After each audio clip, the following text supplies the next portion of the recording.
Hey everyone, welcome to 5 More Minutes, the show where two friends relive their childhoods or, in some cases, learn about everything they missed out on. I'm Kendra. And I'm Scott. And we also have Jackie. Yeah, that froze like so hard just on your face. Just the frozen stare. Yeah. And anyways, this episode comes out on Jackie's birthday. So we decorated. Yeah. My balloons say happy dirty 30, bitch, but they're really hard to read. So. Wow. I understand now because I like Kendra's thing came up first, and I was like, "What is this?" And then I like saw Scott's hat. So yeah, and Fred Myers has like no birthday supplies. Like I want a hat so bad, and I could not find one. I was very upset. Why is it freezing? Yeah. Jesus Christ. It's not doing so hot. Zoom is crashing everything. Because we added a third person. That's what I was wondering. I'm really upset that the balloons are right behind my head too, but oh well. Okay. Well, I'm gonna blame it on Zoom since it didn't even want to open. Yeah, that's safe. But my internet speed is like 100 megabytes slower than normal, so even mine's not doing great right now. It feels a little laggy, but it's probably Zoom just bringing the mood down. Yeah. We hate Zoom, in case you've noticed. Jackie.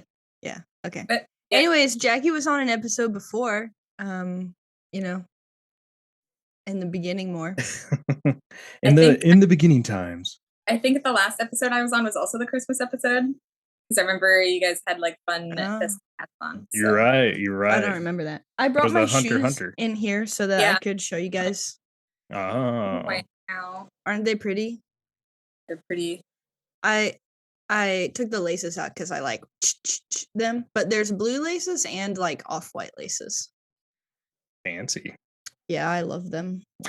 They fit really good too, and even though I only tried them on for like 1 minute, they feel really comfy. But look at this. Look at this, bitch. What the heck? Wow, just like the alligator shoe. You're an alligator shoe. What do you mean? Well, I pulled up some dumb jokes if you want me to rattle a couple of those off. Oh yeah, are they sibling jokes? Because it should have been. No, that's very specific. Well, Jackie's your sister. Yeah. Yeah, it's also Christmas. So, I mean, there's that. Oh yeah, good call. This is neither of those. What did the full glass say to the empty glass? You stole my liquid, bitch. No, wait. Don't be so pessimistic. You look drunk. Oh, your decorations are better than mine. Where'd you get all that shit from? This is all from the dollar store. Man, I will say this thing is a ripoff because it doesn't make any noise. The dollar store by my house sucks, so I thought I'd have better luck at Fred Meyer's, but I was wrong. Yeah, no, everything was at the dollar store. I was like, wow, they got all the things. Got a little party hat. Yeah, you even got balloons. I was looking for like balloons like that, and they didn't have any at Fred Meyer's. That's too bad, man. Bitches. I know, it was my idea, and you outshined me. Okay, I'll find a quick Christmas joke. A cricket. Okay, I have a joke that I got this one already, so it's mostly just for Kendra. Oh. What is a DJ's favorite kind of sauce? I don't know. It's never. Oh my. Oh my. That is a pretty good one. Did you try on your shoes, bitch? No, I did not. I was like, probably not me because I don't buy shoes. They're just displayed. That is all. I see. For now. Yeah. What's your joke? Why is Santa afraid of getting stuck in a chimney? Because it'll end up like that Gremlins monologue. He's claustrophobic. I see. Yeah. What do you call a kid who doesn't believe in Santa? A pessimist. Pessimist. They're all pessimists. Scrooge McDuck. A rebel without a clause. Wow. Yeah. What nationality is Santa Claus? Okay, think of a nationality that has claws in it, because this is apparently claustrophobic. I don't know. That's what I was thinking. Claus Cajun. Claus. That's not bad. That's a good guess. North Polish. I don't like how much I'm freezing right now, but that's okay. Yeah, you are kind of. It's probably going to do that thing where like the audio isn't aligned with the video, but as long as the audio is fine, I mean, that's really all that matters. That's what matters. Yeah, I don't know how many of these you want me to rattle. Stop it. We're done, bitch. Kendra, where's your joke? What? Say a joke. Where's your joke? No, we alternate. Okay, yeah. Well, we all told one except for you, so. But I didn't know that I had to tell a joke. Here, hold on. I'll do it. Oh, she's gonna find one. Wait for it. My computer's being slow though. Man, turn these on. We really haven't had bad Zoom in a while though, so I guess. I mean, it probably is because I'm on here. Well, but it was even being slow to open, which had like nothing to do with you yet. Not everything's about you, bitch. Wow. Just kidding. Birthday. I'm on a little iPad. You guys are probably on computers, huh? My laptop, yeah. Exactly. Why do reindeer like Beyonce so much? Because they like to listen to Jingle Ladies. She slays. Oh, that's even right with bad. Why didn't the skeleton go to the Christmas party? Don't know. He wanted to go home and bone. He had no body to go with. That's not Christmas. That's Halloween. He was going to a Christmas party, so yeah. Okay. Why? My dog's barking because she's been barking at everything. God, she's a bitch. Also, it's been really cold, so I haven't taken her for a walk since Tuesday. And I don't really know how I'm going to get up early and take her for a walk before I'm gone all day because it's going to be like 5 degrees out. So. And it also got earlier. It's 9 a.m. now, by the way. Why is it so early? You want to get sloshed at 9 a.m.? Well, they want us to start cruising early just in case the roads are bad, so the driver has time if he has to go slow. Yeah, it's supposed to snow and be like 15. I'm not looking forward to it. It's gonna be legit, dude. Yeah. We're gonna be in a warm van the whole time, and then we're gonna be drinking wine. Probably feeling motion sick. They have water and snacks. Those are quite the little baby earrings you got there. No. My babies are over there, but I should have lined them all up.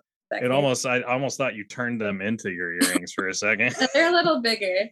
For audio only listeners, I'm wearing little Cupid doll earrings that I made. They're creepy. Whatever. I made them from the convention, the little bead store that me and Cheyenne always go to.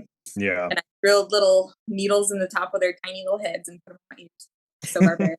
Gave them a freaking ice pick lobotomy. Yeah. What can they have little nub dicks or something. I don't like these ones don't have dicks. Okay. The other ones. These ones don't. Just the other ones. Just the other ones. Yeah. Yeah. Nice. Wait, what time are you getting here tomorrow? And are you coming over?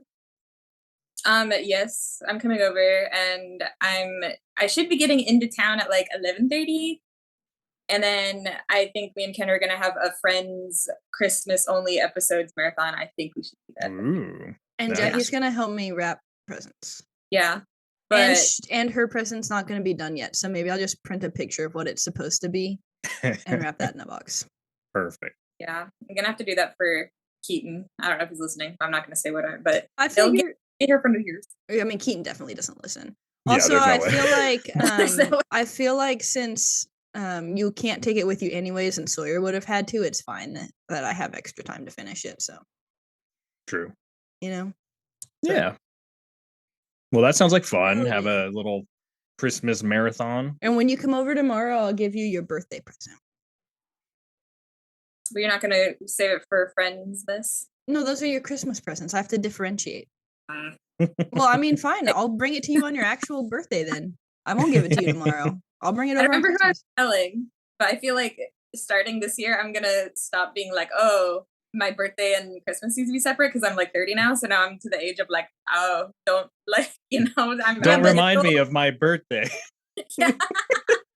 Fine, whatever. I'm just not going to give it to you then. I'm going to take it back to where I got it. It's only 3-hour drive. It's fine. Nice. Yeah. Anyways, no one knows what it is because if they did watch the video, I covered it up in my editing job. Oh, that's right. Yes. Yeah. But my Christmas presents are all over the floor in here because I wanted to sort them by person, and there's a lot of people. So, because I have like my nephews and niece and all of them and yeah. So you got a landmine Yeah. in your room, basically. Because I needed to make sure that I was like done shopping for everyone. So like I had to but also Sawyer's present for me is just a dice, but then I realized that I haven't sanded them yet, so I need to do that tomorrow too. Wait. What if Ian and Sarah are listening to this on their drive right now? I doubt this isn't coming out until Sunday. Oh, I guess Christmas, yeah.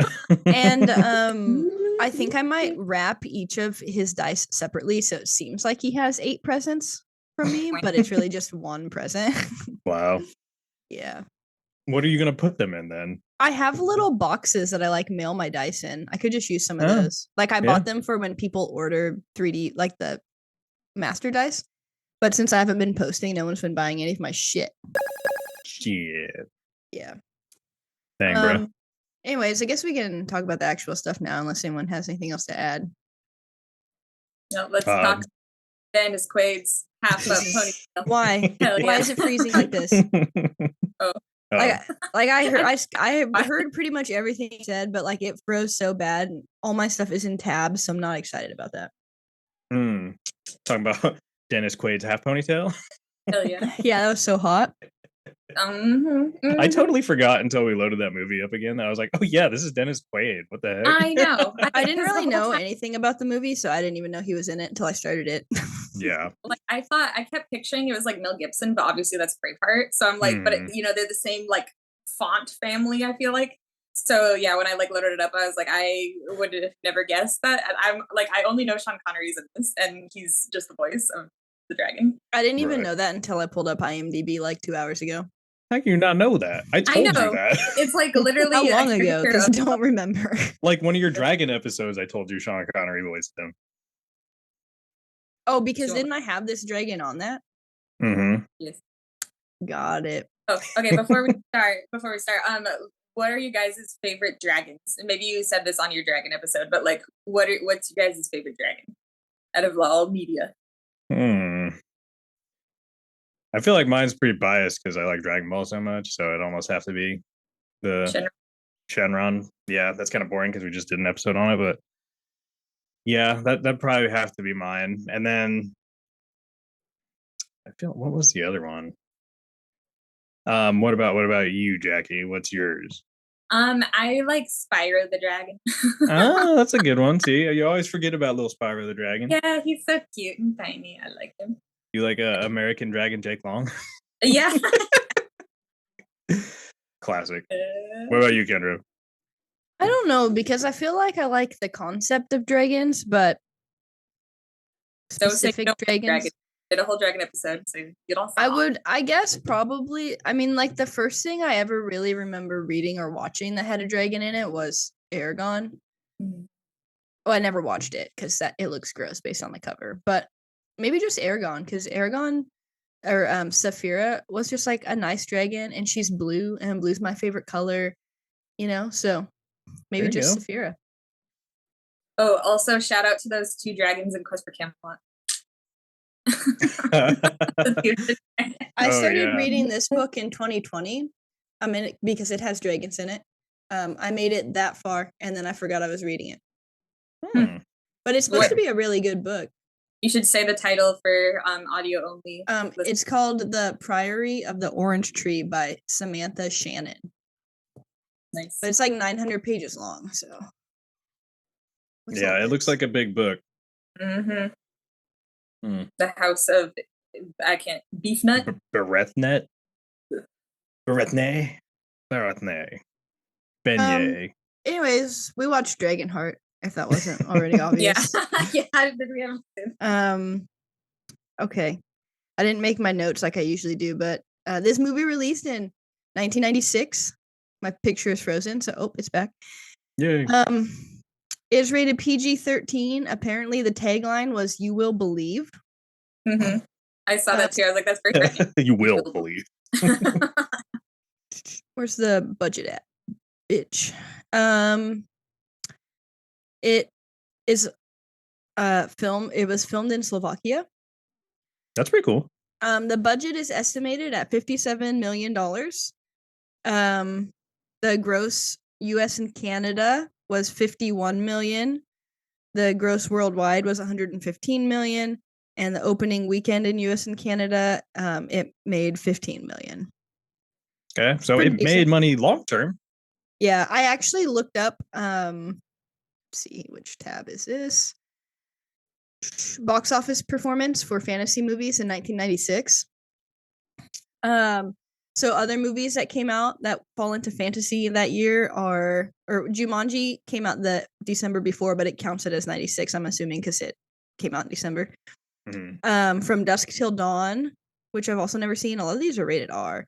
The Crow, Sea of Angels, The Adventures of Pinocchio, didn't even know that existed. Hellraiser 4, Dracula, Dead and Loving It. Apparently not a lot of fantasy movies that we know of. Also Mortal Kombat. And it did sell the most tickets and have the most gross income out of all. So it performed the best out of all fantasy movies in 1996. It performed better than Jumanji. Wow. Okay, that's kind of shocking, actually. Yeah. I'm guessing Jumanji probably long term made more. I mean, I remember he's in Jumanji. That's true. Yeah. It sold 2 million more tickets, and the gross US gross or whatever was 8 million more than Jumanji. Damn. Fair enough. Yeah. So there's that. I'm gonna close that tab because my computer's running like trash. It also, so it came out in 96, so it predates. Wow, I am lagging so bad. I'm gonna have so much fun editing this. I like such a slow speed. At least you can look at all the fun decorations. Yeah, that's true. So it came out like 4 to 5 years before most of the other like dragon related fantasy movies that we know of, or movies that have dragons in them, like the first Lord of the Rings movie and Dungeons and Dragons. And yeah, so it came out before those. Why do I keep freezing? I hate it. So the production, I just looked up a little bit about the production. I had it open. One of the screenplay people described the DragonHeart as a phenomenon that took off in Hollywood since it was, quote, a movie that everybody wanted to be in and everybody wanted to score and everybody wanted to be the cinematographer of and everybody wanted to direct. I wonder if it's because of like Sean Connery, like coming hot off the heels of like James Bond and all that other stuff he did. Yeah. You know? Not really hot off the heels because it's like 30 years later, but you get it. Apparently they did a campfire scene test. And was it one of their romantic evenings in the dragon? There was a lot of romance moments where I was like, He's like, look at the stars. Look up. Tell me with your long hair. But they used animatronic from the Jim Henson Studios to fill in for Draco, which I thought was interesting. Oh, that's nice. Cool. It was directed by Rob Cohen. Cohen. I feel like I said that a little bit too distinctively. And this guy has directed and produced kind of a lot of stuff, honestly. Why is it doing this? The Alex Cross movie, which I never saw. Oh, let's see. I feel like I just saw something that said something about Bruce Lee. Where did that go? But some stuff called Vanishing Son. Those were TV movies. Topless Prophet. Nice. Is this another like softcore? Like how many times is it gonna happen? Yeah. Oh, I found it. Dragon, the Bruce Lee story. Nasty Boys. Nasty boy, see? That's in that other category. We're crossing a line here. Yeah, it's like dragon, softcore, dragon, softcore. And it was written by Patrick Reed Johnson and Charles Edward Pogue. I will speed run the logistical thing. So obviously it has Dennis Quaid in it. And this came out 2 years before the remake of The Parent Trap, which I feel like was like my favorite Dennis Quaid. His claim to fame. Yeah. I mean, obviously, they like updated the IMDb website, and it is like really weird now. Sorry, it's like throwing me off. They like condensed the way like their credits look. But obviously, you know, he's been in a lot of shit. We all know who Dennis Quaid is. But did y'all catch who the Prince guy was? Because I had no memory. I have that open too. I was just looking to see if there was like something I was forgetting that Dennis Quaid was in. Sesame Street Telling the Truth. What? It's Parent Trap, DragonHeart, and then well, the very first thing he's in is in 1975 when he plays a bellhop, and then he's in something. Well, I didn't mean to click on that, but so he started acting like 20 years before this movie. He's in a lot of stuff. So, his son is in The Boys. I've heard, which I haven't watched The Boys, but his real life son is like the young kid in that show, I think. Oh, okay. Is there a young kid in the first season? Because I've only seen the first like 5 episodes. I forgot I was watching it. I don't remember if it's that early. Anyways, he also plays Jerry Lee Lewis in a movie about Jerry Lee Lewis, so that's kind of weird because Jerry. It's called. Well, it's just called Great Balls of Fire. Like it's the name of the song, but yeah. Yeah. Anyways, Dennis Quaid, we know him, we love him. We like The Parent Trap, you know, where he plays Nick or whatever. Hell yeah. Oh yeah, Jack Quaid. He's the main character of The Boys. Oh, like the one whose girlfriend gets run into? Yes. Oh, did not know that. And I think Meg Ryan is the mom of that child too. So Dennis Quaid, Meg Ryan, who also stars in City of Angels, which I'm going to make Kendra watch because Meg Ryan and Nicolas Cage in a serious romance. It's something to behold. Look at that. Okay, Enon is played by David Thewlis. I don't know how to say that. I would just say Thewlis. Thewlis. What's big role? Let's see. See, normally I look through all this stuff. What do you mean, let's see? You should know. I know. I told you. I like at work on the clock. He plays Lupin? Wow, yeah. I did not know that. I love Lupin. Lupin's like a baller. That's why you should know. Yeah. That's why he looked familiar. Mm-hmm. Yeah. Okay. Anyways, I'm a big Lupin stan if no one knew that. What's the name of his actor? Quick.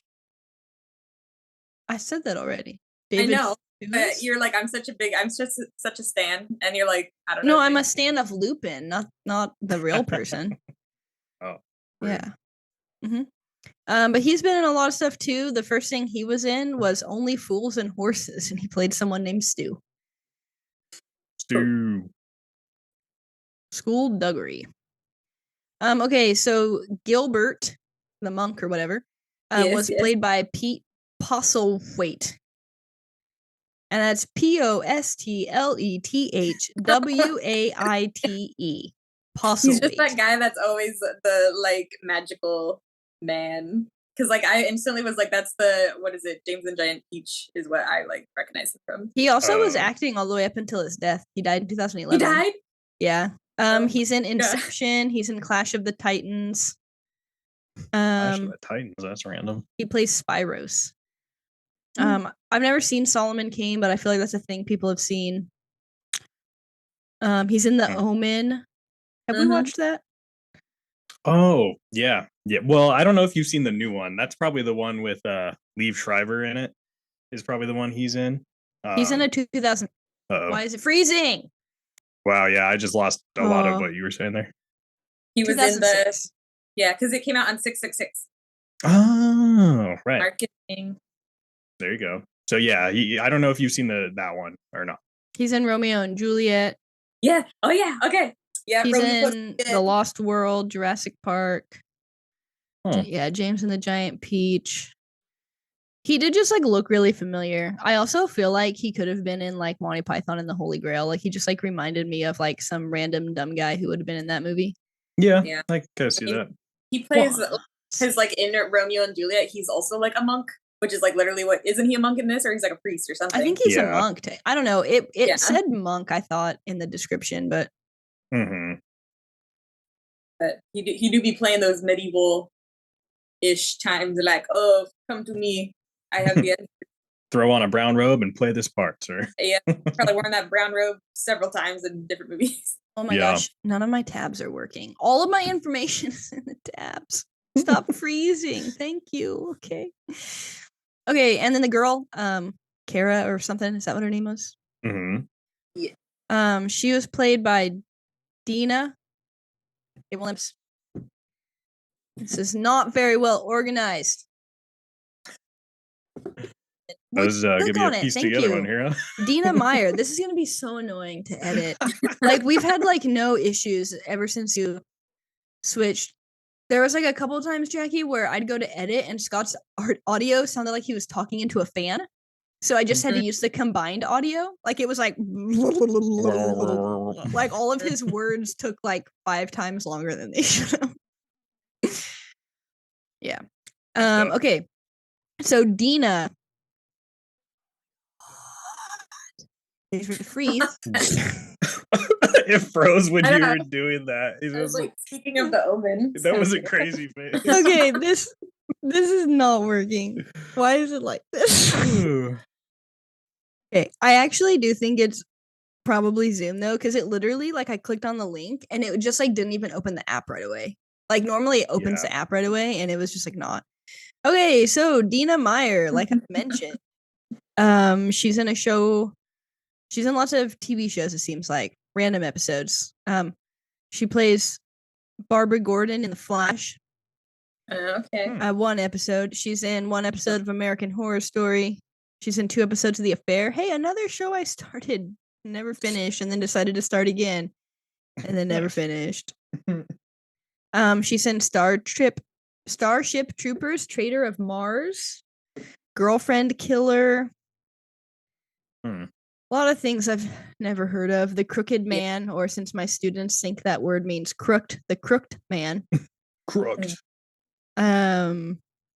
Lethal Seduction. Oh yeah. Wow. Dead in Tombstone. 3 episodes in 90210. Yeah, mostly just a bunch of random like 1 to 2 episodes and things. But that was the main cast. Obviously, Sean Connery. Voices Draco, and I think we all know who Sean Connery is. Sherbowen. Every time he just said that name, Sherbowen. Why is it doing this to me? Why? I don't know. Okay. Also, I had more stuff about production and creative direction. I just got distracted. So let's see. They did tests at Jim Henson's Creature Shop for Draco. But then Universal believed waiting, or they did CGI tests for Jurassic Park, and Universal believed waiting would be better, as the CGI technology could benefit DragonHeart. And let's see, since Jurassic Park was released and Universal Studios wanted to have Draco made with CGI like the dinosaurs, there had to be script alterations to allow. For like the budget of adding the CGI because it cost more, obviously. Also, just a side note, on one of the podcasts I listened to, Just Between Us, they had on a puppeteer a couple weeks ago who they interviewed, and he was talking about like how hard it is to become a puppeteer and how it's kind of like dying out, but then people still want puppets. And basically, if you learn how to make the puppets, it helps you get a job as an actual puppeteer because you understand how the puppets work, and it seems more natural when you do the puppeting. The puppeteering. Yeah, it was actually really interesting. Anyways, so. But they also removed some scenes, such as a developing love story between Bowen. Is that how you said his name? Bowen and who? Kara. Yeah. Draco. So they removed some scenes for that stuff. Oh, okay. But anyways, we can just talk about the movie now because this is already being a hot mess because the internet. We just chit chat. So I definitely was doing that thing where for the first 45 minutes I was on my computer and then was oh shit, and had to catch up with what was happening. But then I watched it. I actually watched it. So but it was kind of weird in the beginning because they don't really well, I actually don't really know how Enan got hurt because I kind of missed that part. But it was really weird when they went into the dragon's lair thing or whatever. Mm-hmm. And then you never really saw the dragon. Yeah, they wanted to leave it a mystery or whatever. Yeah, I think when I realized I wasn't paying attention anymore, I was wait, the dragon and Dennis Quaid are working together to steal money from people? That was when I was what is going on? You're halfway through the movie. Yeah. So, like Jacki said, when Enan was on the battlefield and he was dicking around, Kara actually swung down and hit him. I don't know. I don't think she did it on purpose. It was kind of an accident type thing. He just happened to be there. And then he stumbled forward onto a spike and just impaled himself on it. And so it was just a stupid ass accident. And then they're oh my God, you're going to die. Basically. It just glitched everything saying so bad. So I also thought it was weird. Oh, did it glitch it for you too, Jacki, or did you catch it? Fine. Well, hopefully the audio stays in the cloud or whatever. Yeah. I don't know. But yeah, that's why he got hurt. And then I guess they wanted to keep it, a secret that he was getting help from a dragon. Yeah, because everyone hates the dragons or whatever. Everyone hates the dragons. It probably fit much better into their budget to not show him until they had to also. Yeah. I think I saw that it added $23 million or something onto the cost of the movie. That's half of their budget. Yeah. But to be fair, this dragon looks significantly better than the D&D movie dragon. So. Oh, yeah. Yeah. I mean, watching this movie today, obviously it's dated. It's from 96. You can, the CGI dragon definitely stands out. But, I mean, it's not the worst thing you ever seen. It's not terrible. Yeah. Yeah, I almost hung my green screen back up just so that I could put a comparison of the dragon's faces, but it would have been too much work, so I didn't. What'd you think of how he looked, Jacki? Kind of the same. I mean, I kind of had to remember, okay, this is older. When he first was shown, I was kind of ooh, but I mean, I remember watching this when we were younger and stuff, and there's definitely moments that stuck out in my mind, and one of them was the prince stabbing himself. Yeah, I remember that. And I mean, jumping forward, but at the most iconic in my brain image is when the dragon pulls up his scales at the end, and I was just no. Don't show me that. I do have a question that will probably show my unattentiveness, but if Dennis Quaid wanted to kill all of the dragons, how did he end up working with the one dragon he actually wanted to kill? Well, I mean, he got to the end. He kind of made his goal happen. It doesn't divulge how many dragons he's killed over the years, but he has whittled them down to just one. And then really the only reason that he doesn't kill Draco, as he comes to be named later, is, they are in their fight and they kind of come to a stalemate. And then they're kind of I'm the last dragon. You're just an old Caudry knight. You don't need to kill me, and then they're oh, I guess we can work together and get money, whatever. So yeah he didn't want to extinct a species. Was that before or after he was riding on a saddle through the trees? Well, that was or was that right when it happened? After. Okay, that's what I thought was happening, but then I didn't know what I had missed before that, so I was oh my gosh. So during their fight, so I was cooking dinner while I was watching this. But that fight part was so sounded like a video game. Their little quippy quips was so oh my God. And like I have to shout out to Marley because we were just talking about this morning. There's a moment where Sean Connery as a dragon says "yikes," and I was like, "In medieval times, I don't know." Yeah, it's funny you say that because when he said that, Shine looked up and she was like, "Did he just say yikes?" I was like, "Yeah." Oh, just like, "Oh, I'm on your tail now, Dragon Slayer." Yeah, he's like when he's like dragging him through the forest, like Kendra was saying, just like, "Oh, that looked like it hurt." Yeah, like, exactly. Stuff like that. Oh my god, it was so just like the little things you say when you're like fighting in a video game, and I was like, "Oh my, the sound bites are intense." Yeah. Also, just the way that like he was just so easily like avoiding his tail flicks or whatever was also, I feel like, kind of video game like in nature. Yeah, it's like dodge roll 3 times every time he misses. Yeah. Yeah. I mean, it was very much you could tell looking at it now, it's like a pretty scripted fight, and it was probably hard to record with CGI dragon stuff. At that time, for sure. Mm-hmm. I did, because I kind of like looked on Wikipedia after I watched it, and they said it was like one of, I don't know if it's the very first, but it was like one of the first like CGI, like someone had to act that whole CGI like part because it was so like early on. I think that the first like titular like CGI character fully is like Casper or something. I don't know when that came out. Oh, yeah. But I mean, so first time, like I had to keep being like for before even 2000. Right. 1996. Okay, I get Yeah. it. I mean, like I was 5.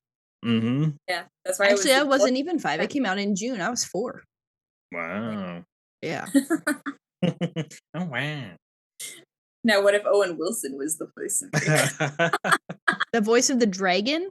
Yeah. Yikes. Yeah, yikes, man. So it says the first feature film to use CGI was Westworld. What was that? It says that the first film just in general to use CGI was Westworld. Okay. And then but probably in a different way than. Yeah, I'm sure they just use probably it effects. Says Toy Story was the first feature-length film. That makes sense. Mm-hmm. Sure that had a pretty big budget. I think another early on CGI thing is like at the very beginning of Labyrinth, there's a like owl that like goes on the screen, but it's like really bad. Like it's or anything. Like it looks like I could almost make it in my like animation class when I was in college, which I did really bad in that class. So, but I mean that was the 80s, so that was like way crazy. Yeah, they were just like figuring out what the heck they could do. Yeah. I guess as you understood the story, Kendra, how do you think it was? What did you think of the plot? I thought it was kind of weird that like you could just give part of your heart to a human. Or that you would even want to, really? Because like what did the dragon really gain from doing that? And he's like, "Do you promise not to be evil?" And he's like, "Yes." Do you promise not to be like your evil father who was really evil and then just is completely evil? Yeah. And then it like cuts to a scene where that guy, like one of the like village guys is like, your dad was horrible, and he's like, burn his eyes. And I'm like, so obviously we didn't learn our lesson here. Like, yeah, this was like 2 days after or whatever. Yeah. It was like, come on, he bro. was not in Lupin or whatever yet. Like he was still like scrawny child. Yeah. So the reason the dragon did it is like revealed kind of towards the end. If you were watching it with Kendra attention, you probably missed it. No, he did say why. I just can't remember what it was. So he says, back in the early days when dragons were just showing up, they were like tasked by kind of the elder dragons to watch over the humans or whatever. And, in their dragon lore or religion or whatever you want to call it, it's like, you will get your place in the stars, if you do good for our race and do all this. So he was like, okay, the humans like hate us now. Maybe by me showing goodwill towards, their king and doing this good deed, I'll earn my place in the stars. And then also, maybe help humans and dragons get along again was really his ultimate goal. And then at the end, he tells them to look towards the stars. He does. And it's a very poetic moment as he does that while turning into light and then up into the sky, Yeah, it is very dramatic. Yeah, I feel like the score for this at the end, I don't know about you, Scott, as you know, I know we watched it like early on and stuff, but like it like was like in the back of my brain that like da da da da like that music. Yes. I was like, oh my gosh, like I'm taken back. Like this is in my brain. Yeah, when I heard that, I was like, oh yeah, that is like super familiar. Like I remember that noise a lot. And I mean, I guess for whoever's listening, you know, those 20 odd people over in Europe, they're really, the plot boils down to Dragon saves evil little Prince King. Evil little Prince King does terrible shit the whole movie for like, what was it, like 12 years or something? That time went by. And then dragons are slowly extinct. Draco's the last one. And then it ends up to overthrow evil king. You have to kill the dragon because their hearts are connected. So that's really what it boils down to. The part I found interesting rewatching it now, you know, I probably haven't seen this movie in like 15 years. I can't even remember the last time I watched it. I found it weird, kind of what Jackie was saying, like what the tone that they were trying to straddle, because half the time it was like super serious. And it's like, you know, people are dying, you know, murders happening, people are getting their eyes burned out. And then all of a sudden you have this quirky dragon and this guy like throwing jokes at each other, and there's like goofy little music in the background. And it's like, what are we trying to be? Are we trying to be like kind of funny, or are we trying to like be a serious fantasy movie? They needed to have a snails character, and they didn't. Like they were really missing out by not having his name play snails. Marlon Wayans. Yeah. Is that a D&D reference? Yeah, it's the first D&D movie that made absolutely no sense. So bad that you need to watch it. I don't know. I might. There might be other things I need to waste my time on. But maybe I'll make you watch it while you're here. I purchased it. Oh no. So in the middle, I feel like I was getting very buddy cop vibes, you know, with them being like, and also like this was, I mean, again, I was cooking dinner, but like in the middle, you know, I was kind of like, I don't know, shenanigans. But was it not kind of like Shark Tale, like where it's like, it's like the dragon. Yeah, he's like, I got a big buddy.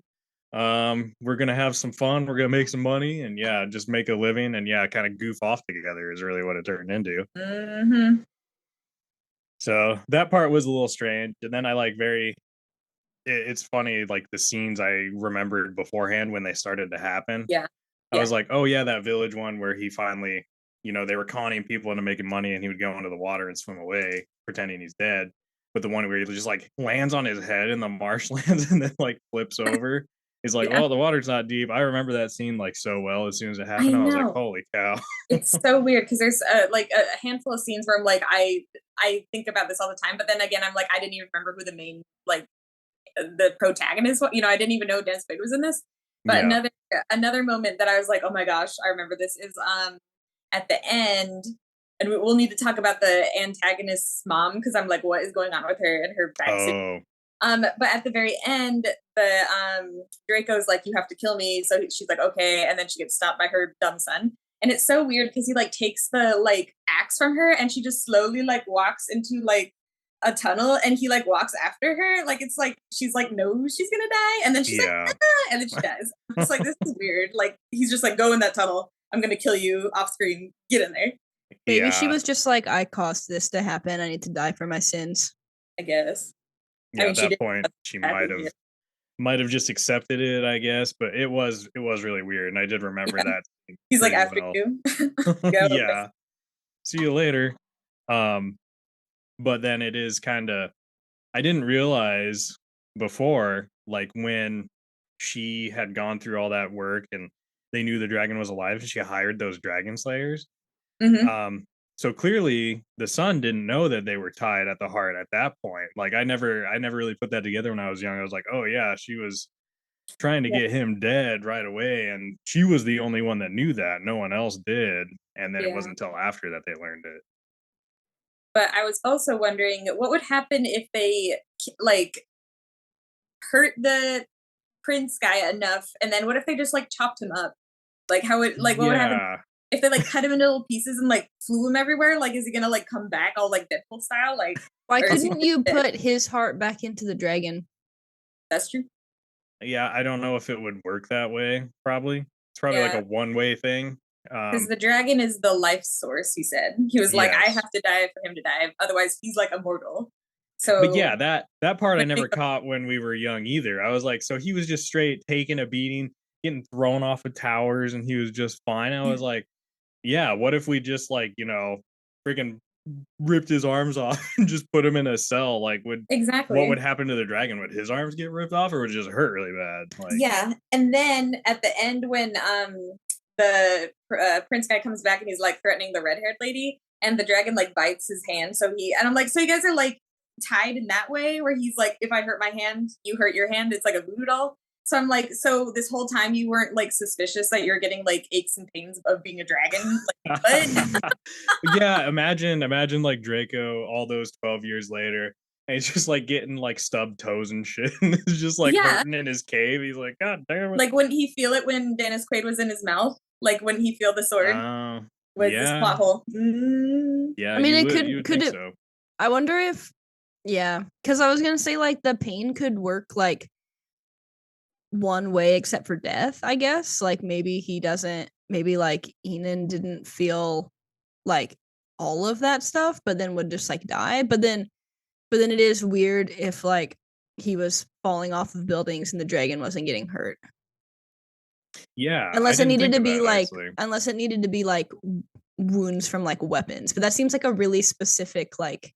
But he bit himself. That's like, I'm like, so is it only the dragon? If the dragon is in pain, he feels it, or like how it was both. Yeah, it was both ways, which is a good point, because you know that one time he got like stabbed in the shoulder or whatever. Yeah, he was being a little rapey though, so honestly, he deserved that. Yeah, Draco didn't deserve it.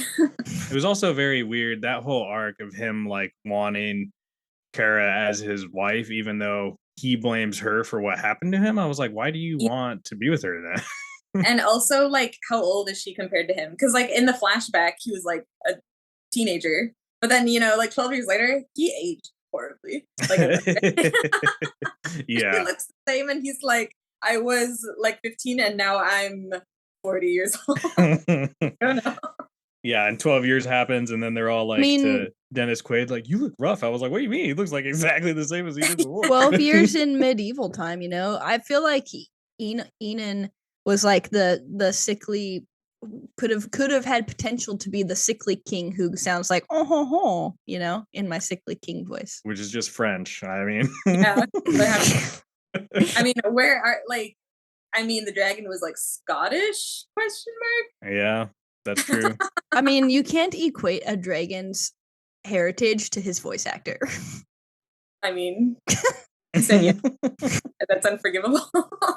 I mean, the dragon could have traveled. He could have came from over there, you know. I'm guessing. I mean, it probably took place over there anyways, because the world wasn't in America yet, or whatever. I mean, the world was not in America yet. Yeah. When isn't Braveheart like Scotland? Yes. I've never seen that. That's a good movie. That's an actual good movie. So. Well, we can use that to jump into the ratings and reviews. Oh yeah, hit me with it. I found some 1s, 3s, 7s, and 10s because that's what I usually like to do. So, but overall on IMDb it was 6.4, which is pretty good for most of the bad movies that we've watched are usually in like the 4s. Yeah. And it has 98,000 ratings. So, and they were all pretty even, but females under 18, only 3 of them, has the highest score of 8.3 out of 10. Because they're the bromance. That's what they're for. Dennis Quaid. Yeah, Dennis Quaid's long. They're like, my millennial mom showed me this Parent Trap, and now I love Dennis Quaid. You know, he's not only a Parent Trap. That's his only claim to fame. Yep. Okay, so 2 1-star reviews. The film is absolutely incredible is the tagline, but it's a 1 out of 10. Okay.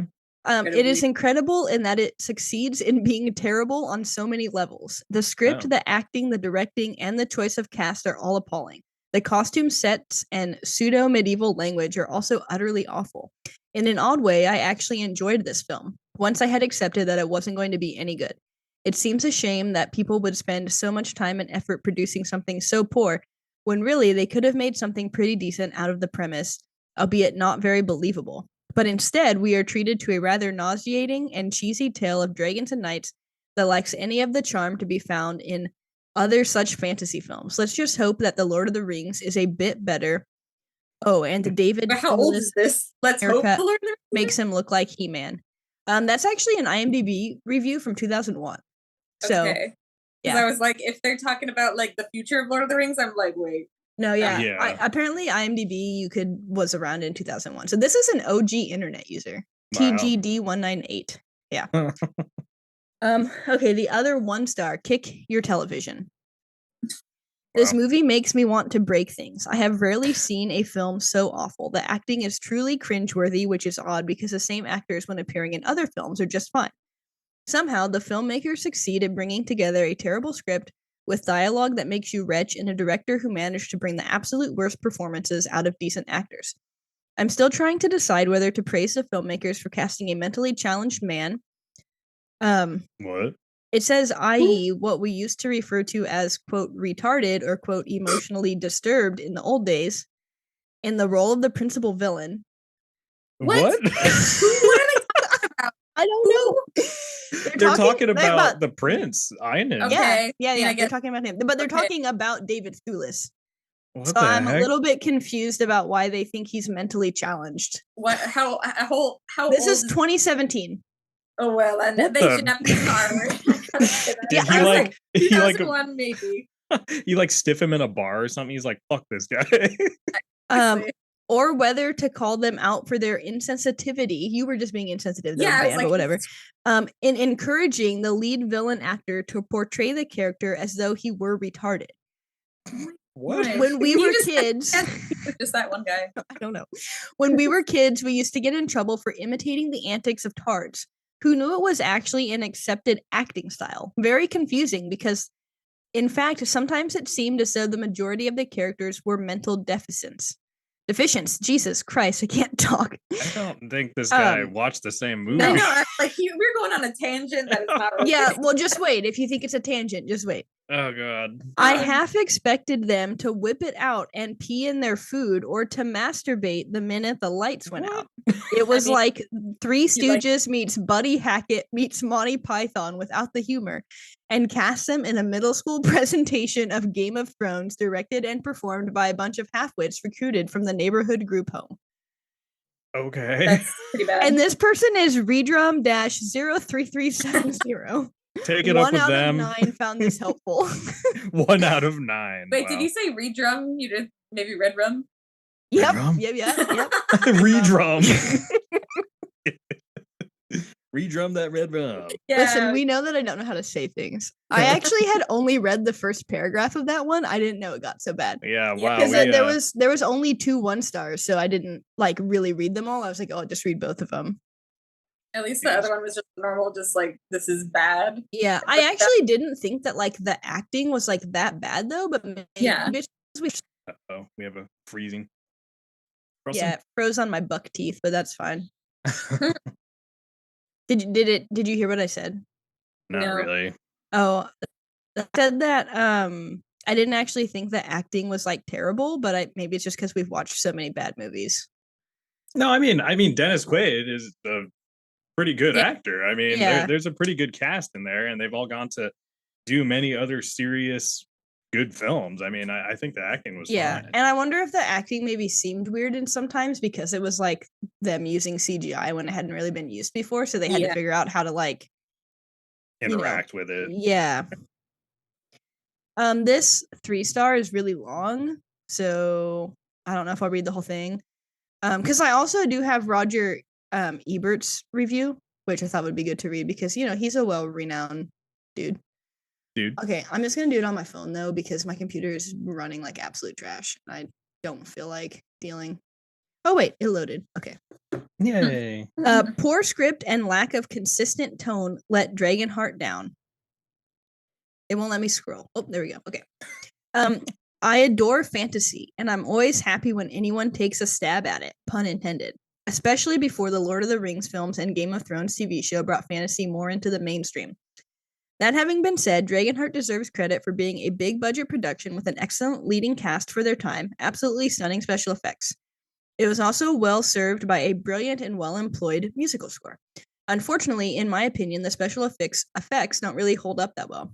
This movie was made 3 years after Jurassic Park, and rewatching JP, so casual. I doubt you could make better effects today. With DragonHeart, they did a decent job of making the dragon seem tactile, but the balance was that it came out rather cartoonish. It's possible this was intentional, but if so, it's another element of the film's inconsistent tone problem. Discussed below. I can overlook outdated or even bad special effects. I have a much harder time with poor scripting. I'm aware that they were trying to tell a big story in a short span, but some of the elements they try to rush through are really narrative breaking. Spoilers! In the beginning, Prince Enon is summoned to witness his father's great victory over a peasant rebellion, and his teacher, Bowen, was it Bowen or Bowen? Bowen. Says there's no greatness in slaughtering helpless peasants. But when we actually see the fight, it's obvious that this is anything but an easy slaughter. The king was a few men. The king has a few men. Not was a few men. They are completely disorganized, and the upshot is that this supposed easy slaughter ends with the king being killed in the fighting. And then there's the great knight Bowen, who forbids the prince to go down to the fight, but isn't even competent enough to stop him from running off or even to follow along and protect him, so he doesn't end up nearly killed. Some knight. But further on in the movie, they refer to the rebellion as a doomed slaughter. It's as if everyone has forgotten that even if the peasants didn't ultimately win, they did succeed in killing the evil king and nearly killing his heir. That's far from the complete failure it's presented as. These sorts of narrative-breaking things continue throughout the story. More spoilers. Even though the audience has never shown Draco, the characters are clearly looking him right in the face during the entire scene in which he gives the prince half his heart. Given that this appears to be the first dragon Bowen has ever seen, and that it moves him so greatly that he pledges his undying loyalty, one would think he wouldn't immediately forget what Draco looks like, to the point that after years of trying to hunt him down, when he finally finds him, he recognizes neither the dragon nor his very distinctive voice. Better writing should have provided a reason for this, but DragonHeart simply expects us to accept that because they didn't show Draco to the audience, Bowen shouldn't remember what he saw either. Even worse is the film's lack of consistent tone. It obviously wasn't intended to be grimdark, which is good. They're telling an uplifting narrative of redemption and heroism and idealism and friendship, and that's all to the good. But they're also trying to present a serious struggle with evil bad guys we're supposed to take seriously and heroic good guys risking life and limb, which is why the film does itself such a disservice when it resorts to slapstick comedy, especially during what ought to be a dramatic fight between the Dragon Slayer and the last dragon, instead dissolving into a slapstick joke fest. All in all, the story is oversimplistic, rushed, and inconsistent in details and tone, which unfortunately makes it rather disappointing. That was long. That was pretty long. Valid points. Yeah, I mean, if you hear Sean Connery voice, it's probably hard to forget that. I mean, I would think yeah. You would remember, but I mean, it could have been like dark in there, and maybe he was just in a little hole. I mean, I don't know. Yeah, I mean, that's not like bad points though. Like, you would think that if you were in that room, you would like remember what the dragon looked like, unless he was like, yeah, keeping like his face in like the shadows or whatever. Yeah, true. Okay, that was my only 3-star. I have let's see, do I need to read both the 7s? Because this one's also really long. I feel like I don't want to read that. I will read part of this one though, because I picked it because of the title. So this one is called, so this is 7 out of 10. Much better than those overrated The Lord of the Rings films. DragonHeart is strangely underrated, considering the unbelievable popularity of the Lord of the Rings trilogy even today. This is in 2010. We could ask ourselves why DragonHeart didn't reach half of that fame. However, being underrated has a good side, as most underrated and less known films are far superior than the eternally popular and overrated ones. DragonHeart is an okay movie, worthy for dragon lovers. I'm a dragon lover myself. Dragons fascinate me. They're such huge, fantastic, and beautiful beasts. I wish dragons existed in real life. Draco the Dragon is without a doubt the only really likable character in the movie. I don't care much about the others. The dragon is what makes this movie good enough Without him, the movie would be nothing. The dragon is voiced by perhaps the most popular James Bond ever, Sean Connery. Then there's more stuff. Much of the filming occurred in the ancient ruins of Spy Castle, Slovakia. The result is beautiful sceneries and landscapes, perfect for an epic film. The dragon might have been created by computer, but he looks great and very real, so different from CGI, quote, art. This level of perfection is comparable to the dinosaurs of Jurassic Park. Yeah, I don't know about that. Yeah, Jurassic Park was still like practical, so it still looked decent. But I think that's kind of what the other guy was talking about, where kind of like the tone or mood or whatever didn't necessarily match like how the dragon was, so it kind of looked a little bit out of place more than like the dinosaurs in Jurassic Park. I think it's kind of what the other guy was going for. I skipped a bunch of that because it's really long, but I don't know that he did a super great job of explaining why it was better than Lord of the Rings, but okay, another 7 out of 10. Great family flick. DragonHeart is the sort of film you can watch over and over again because it's fun, it's well made, it's even quite moving at times. It is such a winner because of the great fantasy storyline and the great fantasy characters. The principal character is Draco, the last dragon alive following the massacre of the knight Bowen, who turned to dragon slaying after a dragon gave half of its heart to then heir to the throne. Better words, man. Einan to save his life. Unfortunately to Bowen, it seems that the heart turned Einan from a good, brave kid into a remorseless evil lord like his father. It's your standard formulaic fantasy plot, essentially. Bowen is our brave hero, Einan our evil plotting king, and David Thewlis does a great job as the latter. He's extremely unlikable. The twist is the characters along the way. Bowen joins forces with Draco the Dragon, and this is the heavy muscle for the final battle. He is also joined by Brother Gilbert, a poetic monk who turns out to be a natural at firing a bow. He went for the head and the dick. True, he did. That was me interjecting that in. I thought that part was funny. Head and the dick. I forgot that was funny. I thought that was hilarious. Like, I'm taking credit. Yeah. And Kara, a peasant girl who has her own personal vendetta against Einan after he blinded and murdered her father. DragonHeart is an excellent film for the great characters it brings together, and its basically simple plot makes for basic simple entertainment. It's hard not to leave this film without a warm feeling inside. Overall rating: asterisk 1 over 2 over asterisk. 1.5. 1/2. So I don't understand. I don't know. There's just a lot of asterisks. It's literally how I read it out loud. So I don't know. That's pretty crazy.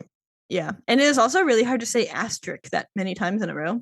Asterisk, but yes, I get what you're saying. I've never said asterisk. Asterisk. Asterisk. I say asterisk. Well, you're saying it wrong. Asterisk.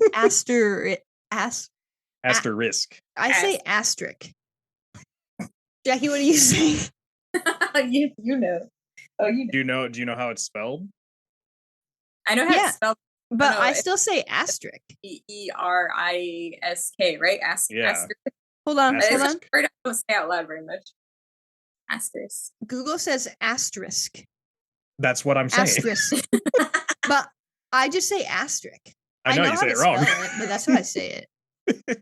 There's no T at the end. There's a K. But, Right. Anyway. I'm from Burbank. Okay. You're also with a master's in English. Yeah, but not linguistics. So linguistics is words. Yeah. Linguistics is words. I don't have a degree in that. I don't have a degree of words. I just know English. Yes, that's what I tell my students. Okay, 10 out of 10. One of my all-time favorites. This is from March 3rd, 2001. Ooh, OG. DragonHeart. I still love this film. I could talk about the top-notch special effects of the time and the inclusion of Sean Connery and Dennis Quaid, who performed their roles of Noble Dragon and Despairing Knight incredibly well. I guess I just did. But I think there's something else about this film that needs mentioning. DragonHeart is an incredible, uplifting film. In a day when a lot of movies are chilling visions of the world around us, we need something to show us hope. DragonHeart, with its tale of a knight who lost his faith and a dragon who is trying to restore his honor, paints a beautiful picture of kindness, friendship, love, and sacrifice that never fails to inspire me. I am not a man given to displays of emotion, really, but the film makes me laugh and cry throughout everything. And the soundtrack certainly helps. It is a textbook example of the proper use of soundtrack to emphasize the plot and emotion. The beautiful To the Stars remains one of my absolute favorite songs. I can never listen to the soundtrack without seeing the movie happening again before my eyes. Get the movie and get the soundtrack. You'll love them both. Wow. 116 out of 131 found this helpful. That's a pretty good ratio. Yeah. That's I tried to praise. read that one like very poetically. Very nice. Wait, why do I have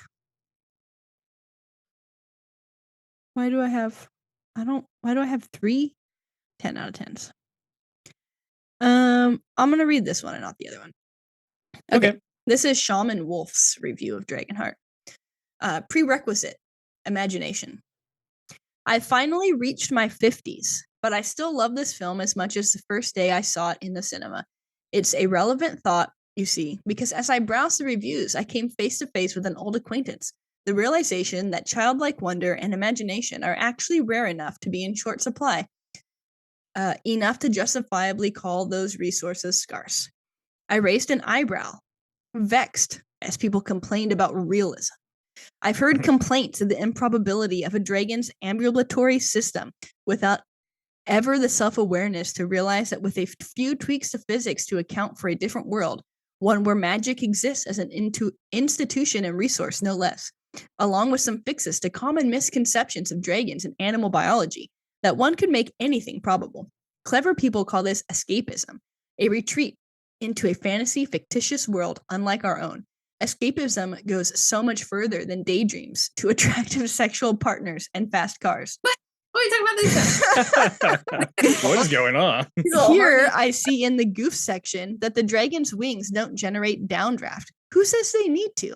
A man in Britain created a box that could generate quantum thrust by manipulating lasers. Who's to say that a dragon's lift doesn't work the same way? Cries of realism come only from dull, mundane, typical minds. Not anyone who's especially brilliant would even mistake fantasy for reality in the first place. Truly, if one is unable to discern that dragons exist in the realm of the improbable, so far separated from our own world, then they've bigger problems than unrealistic dragons. The pseudo-intellectual of below-average intelligence complains of unrealism, thinking himself clever. The truly clever person, possessed of a sharp mind and considerable wit, finds the challenge of explaining other realities with their own physical laws fun! ! So, to wit, this is a lovely film. Heartwarming, warming, not worming, ingenious, and with a fantabulous showing from Mr. Connery. You may like it, but you should probably only watch it if you're clever enough to understand the distinctions and boundaries between reality and fantasy. Though individuals quite clever enough for that are evidently few and far between. Don't apply if you subscribe oxymoronically to, quote, I don't want fantasy in my fantasy, only reality with the rules of that even normalized and simplified into mundanity enough that I'm able to actually understand it, end quote. Or, if you're inclined to prefer bat-like dragons over their six-limbed cousins because they're more realistic, without being erudite? Is that how you say that? Enough to realize why that statement makes no sense, because playing by those rules, the ambulatory pressure problems created by such a large flying creature would make bat-like dragons every bit as unrealistic. If either of the prior is true, you're not good enough for this film. It deserves a better audience. If, however, that gave you a chuckle rather than fired your ire, you may just be good enough for it, in which case you really should watch it. Okay, we have a lot back here. Yeah. Why did he talk about 20 sex? out of 21 found that helpful. Why are you talking about what, Jackie? Sex and lasers.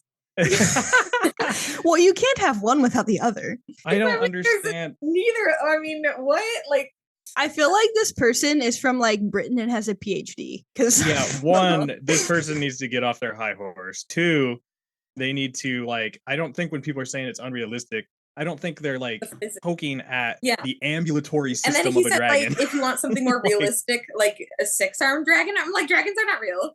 Yeah, exactly. It's like, why are we arguing about this? No, but I think that's what his argument was. His argument was that dragons aren't real. Why are you nitpicking it, you know? Well, then why did he break it down to their actual systems? Like he's just feeding into their ire. Yeah. I mean, yeah. He was taking all the things people pick out and kind of making them into a narrative. It was also giving me like, I have like 25 pages typed out, but I need like 29, so I need to use really big words. The only other... Oh, you finish. The end. The only other reviews he's written are for Batman and Harley Quinn, and the title is "So Many Cases of #Not My Batman Here," and the other one is Batman: The Brave and the Bold Mayhem of the Music Meister, and the title is "The Brave and the Bold is the show that the world wants to see, or it should be anyway." Yeah. I think this guy like really wanted to be a writer or something, and then it just didn't pan out. He's like, "This is how I'm gonna get my kicks in now." Yeah, that honestly might be the best review I've ever read. Because it was like well written too. Like it wasn't just like rambling on nonsense. It was like not formatted correctly and stuff, you know? Yeah, I mean, use like periods. Yeah. It was formatted correctly, but I don't know if I would say it's not rambling. It's kind of rambling. So on Rotten Tomatoes, the tomato meter is a 50%, which is like pretty okay for Rotten Tomatoes, I feel like. And the audience score is a 60%. The critics' consensus, DragonHeart gives us medieval action, a splendidly mulleted Dennis Quaid, and Sean Connery as a talking dragon, and unfortunately, a story that largely fails to engage. Yeah, I mean, story is definitely a little lackluster at times. Yeah. And then I won't read Roger Ebert's full review because it's also pretty long. But he does say that it combines silliness with special effects that are quite simply sublime. I must resist the urge to take easy shots at it. The film takes place, I don't know, sometime between the age of King Arthur and the invention of indoor plumbing, because you don't really have a strong sense of like when exactly in medieval-ish times it's supposed to be taking place. I mean, his review is pretty like mediocre. The dragon, a winged beast with a hide as studded as a Harley Davidson jacket, isn't cheated in fuzzy long shots, but is right there on the screen next to Quaid. When it talks, its lips are perfectly synced with Connery's voice, and its facial expressions are astonishing subtle.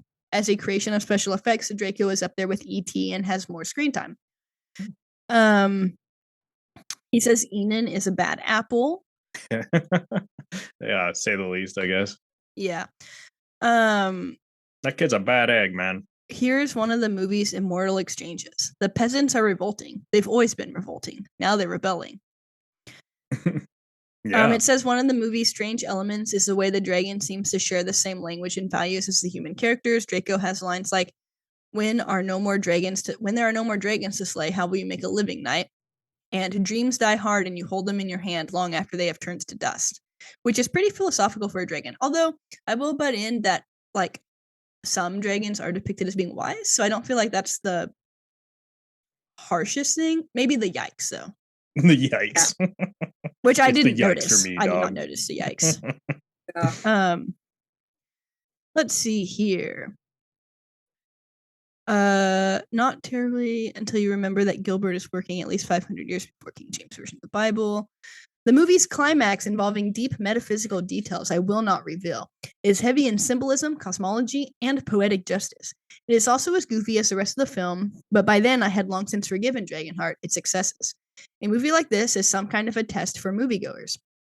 While no reasonable person over the age of 12 would presumably be able to take it seriously, it nevertheless has a lighthearted joy, a cheerfulness, an insouciance that recalls the days when movies were content to be fun. Add that to the impressive technical achievement that went into creating the dragon, and you have something to acknowledge here. It isn't great cinema, but I'm glad I saw it. Yeah, there you go. Yeah. Sums it up pretty good. Hell yeah. Yeah. Insouciance. Just trying to figure out the word. Insouciance. It means casual, lack of concern. I've never heard anyone say that. I just say casual because ain't nobody like insouciance. Yep. Gotta flex it. Mm-hmm. Well, should we do our own ratings? We'll start with Jacki. You tell me your weird rating scale, or can I rate it like a... You rate can it rate like it on you Scott's would. scale. Yeah. Okay, so 1 out of 10. I mean, I'd probably give it like a 6. Like, I feel like I have like a slight nostalgia for it, so I don't know how I would feel if I watched it for the first time as an adult. But I feel like for what it is, it does its job, and I know people are dogging on the CGI, but I'm like, it was old CGI, and I feel like it's pretty good for what it is. Like, if you want some bad CGI, you should look up that Spawn? Have you ever seen that movie, Spawn? Oh, I haven't seen it, but I've seen clips of it. Yeah. That looks bad. Bad news bears. So, and that came out like way later than this. So that was in the 2000s, I think. Yeah. So bad. But yeah, I'll give it a 6. That's pretty accurate to what I was gonna go. I feel like I'm a little nostalgia based too, but I was like wrestling and I was just like, I just can't give it a 7 for what it is. I mean, it's right around there. I'd maybe go 6.5, but yeah, I kind of agree. It's a fun watch. It's not gonna, blow anyone's minds, or it's not gonna be the best movie in any of its categories. And it's not really. so bad you need to watch it. No, but I mean, I'd watch it 20 times before I watch D&D again, probably. I mean, one of those reviews said that it's like not charming. I feel like it's kind of charming. Like, I don't know. It's very like time capsuled, and like, there's actors you recognize. Like, I don't know. It's a very like cheesy, good, older, fantasy adventure. I feel like there was a lot of that going on in the like late 90s. So yeah. I sent you a text of what the D&D dragon looks like, so you can compare. But I think that on my Kendra scale, I'd probably give it a 9 because it's definitely better than the D&D movie, and I give that an 8. So if that's my baseline for everything, then this movie has to be ranked higher than that. But I would say just like an actual one, it would probably be a 6 because like it's not too bad, Yeah, not too bad. It's not crazy. It's not like the terrible stuff we've seen. So yeah, we've seen some things. Yeah, this wasn't a true bad movie that we were going for. This was more of just, it fit the dragon theme. Oh yeah, we watched it a lot when we were little, so it came to mind. So I didn't watch popular things when I was little, really, unless they were Disney movies or Shrek. You're watching Old Yeller and Texas. Yeah, Old Yeller made me sad. Walker, Texas Ranger, Murder, She Wrote. There you go. I like watching Chuck Norris climb on the outside of semis. Nice. What did you think of that dragon that came out like 4 years later in comparison to this dragon? Well, did you look at I sent you the Spawn thing? I did see that. Yeah, that looks bad. Yeah. It's bad all around, man. I mean, the one you sent me, he kind of looks like chocolate. That's like the best picture of him too, I think. Like, you don't get a very good, clear looking like shot of that dragon ever, really. And there's multiple, they all kind of look like that. It's pretty bad. They look like they were made with like Play-Doh and then like varnished. And then the next one, the second D&D movie, has like all those weird like teeth kind of thing. It looks like a grate. I was gonna say, like, the picture you sent is like I forgot what program we used in my animation class that, again, I did not do well in, but like before you like rendered it or anything, like on its first phase it looked like this. Like, it was kind of like that. It looks like chocolate again, like very mashed up. Yeah. But nice. Okay. Well, did we cover everything you wanted to go over, Kendra, in your researching? Yeah, because I didn't really do a lot of researching this time. That's the beauty of watching a movie, I usually still type up notes. I just didn't feel like it. I was like, and I'll usually like link all of the like I'll usually link all of the reviews. But this time I was like, well, I'll just leave the tabs open, Oh yeah. And then my computer was running like trash. That do happen. Hell yeah. Well, hopefully the audio doesn't suck and oh god, yeah, fingers crossed. Everything's fine. But cross them fingers, bitches. Yeah. Huzzah. But I guess that's it. Does anyone have plugs and stuff? Well, Jacki, not the butt variety. You always gotta do that. Yeah, plug like your Instagram or where people can see you do art things. Yeah, my Instagram is Jacki Linja. That's JACKILINJA, all lower cap. And I have not updated it since June, but it is still there. Nice. Hell yeah. Scott, do you have recommendations for the 25 people that listen? Go watch True Detective because I'm watching it again. Hell it's yeah. good. I already finished the first season. I started the second as well again. So Colin Farrell. That's the first time I've started and finished something since June or July. So it must, if Kendra made it through, it must be decent. Yeah. Yeah. So how many times did this, like in this episode, you're like, oh, I started that and I didn't finish it. Oh, I started that. So many. Like The Boys, the book. Like I've had trouble reading books for the past like 2 years. I started like 10 books and I've only finished one of them. She's a serial starter, just not a finisher. What? Okay, sure. Yeah. Anyways, you can send us an email to 5FIVE more minutes pod@gmail.com. You can like and subscribe wherever you get your podcasts and download the episodes, and leave us ratings and reviews. Share us with your friends and family, your friends who are your family who's more like friends and family. And you can follow all of our social medias that I keep forgetting to post on, at 5 MMPOD. And yeah. That's about it. Thank you, Jacki, for your time. Yeah, and happy birthday, because this comes out on your birthday. And Merry Christmas to all of the people out there. Yeah. Thanks. And if anyone's listening and not watching, you should tune in and see all the amazing decorations that y'all have. Oh yeah. Fred Meyer and Dollar Tree. Dollar Tree, high class. And also, if anyone from Fred Meyer's is listening or watching, you need to get better birthday decorations. You guys are really lacking. Yeah, I was really disappointed in the lack of selection. But the dollar store in Richland, like it's by Dairy Queen behind the Uptown, it has like hardly anything in it every time I go in it. So like I didn't even want to go to it because like they just don't have things there. So, makes sense. Yeah. All right. Cool. Well. Yeah. With that, I guess we're clocking out till next time. See you. Bye.